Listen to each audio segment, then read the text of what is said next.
Oke, contohnya. Dengan menggunakan semi-empirical formula, tentukan massa dari helium-5. Nah, kalau kalian lihat di tabelnya, helium-5 seperti massa helium-5 itu tidak ada. Jadi kita bisa mendapatkan nilai massanya itu dengan menggunakan semi-empirical mass formula.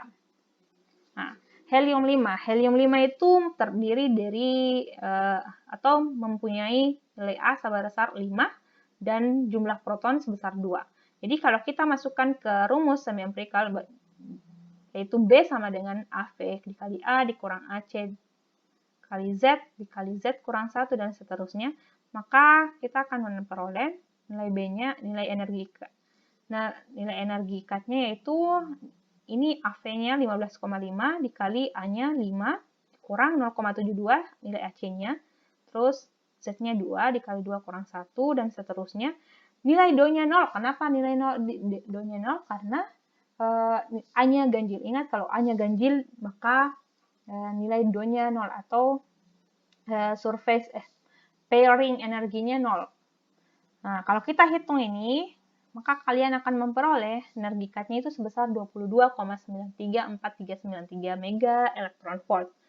Nah, untuk mencari nilai massanya, kita gunakan rumus massa sama dengan Z atau jumlah proton dikali massa hidrogen 1 ditambah jumlah neutron dikali massa neutron dikurang energi ikat dibagi dengan C kuadrat. Nah, kita masukkan jumlah protonnya adalah 2, massa hidrogen 1, kalian bisa lihat di tabel itu 1,007825 U, ditambah jumlah neutronnya 3 ya, karena Z-nya 2, A-nya 5, berarti N-nya A kurang Z. Berarti 3 dikali massa neutronnya, kalian bisa lihat pada PPT pertemuan 2, 1,00866501, dikurang energi ikat yang diperoleh dari rumus semi-empirical mass formula 22,934393 per C kuadrat 931,5.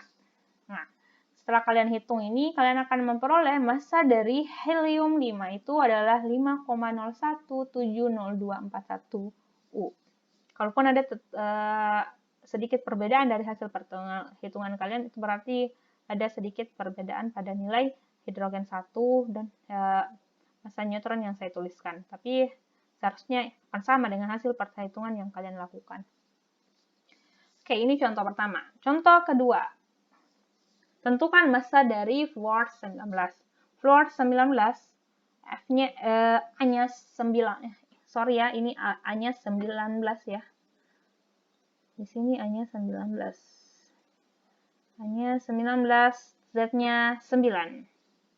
Oke, dengan cara yang sama, dan Do-nya juga 0 karena A-nya 19, A-nya ganjil, jadi Do-nya 0. Dengan cara yang sama, kalian akan memperoleh massa dari fluor 19 itu sebesar 18,99149 U. Oke, cukup mudah ya.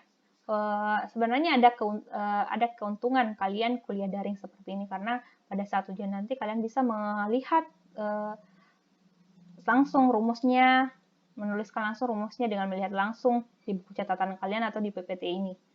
Karena kalau kalian kuliah luring di dalam kelas, saya pastikan kalian tidak bisa melihat buku kalian atau menuliskan konsep mengenai rumus yang panjang seperti ini. Jadi kalian harus hafalkan. Begitu juga dengan nilai massa neutron, massa proton, dan massa elektron yang wajib kalian hafalkan. Jadi cukup menguntungkan kalian kuliah daring seperti ini.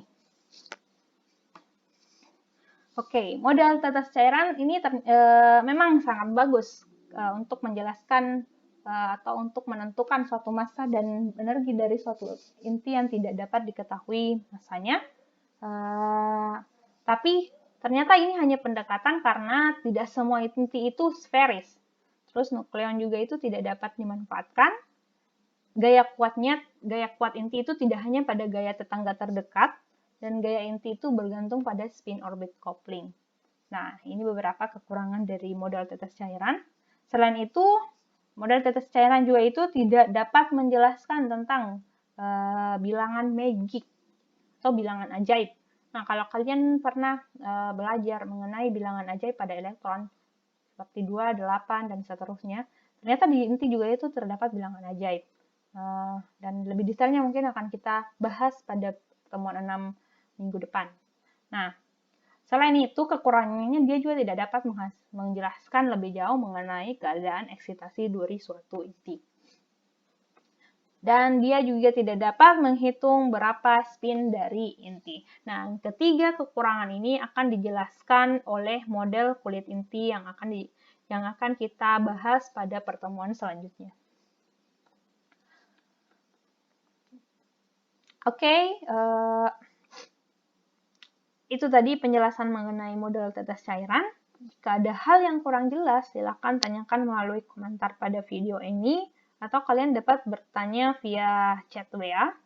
Cukup sekian penjelasan pada pertemuan kali ini. Terima kasih sudah menyimak sampai akhir, dan wassalamualaikum warahmatullahi wabarakatuh.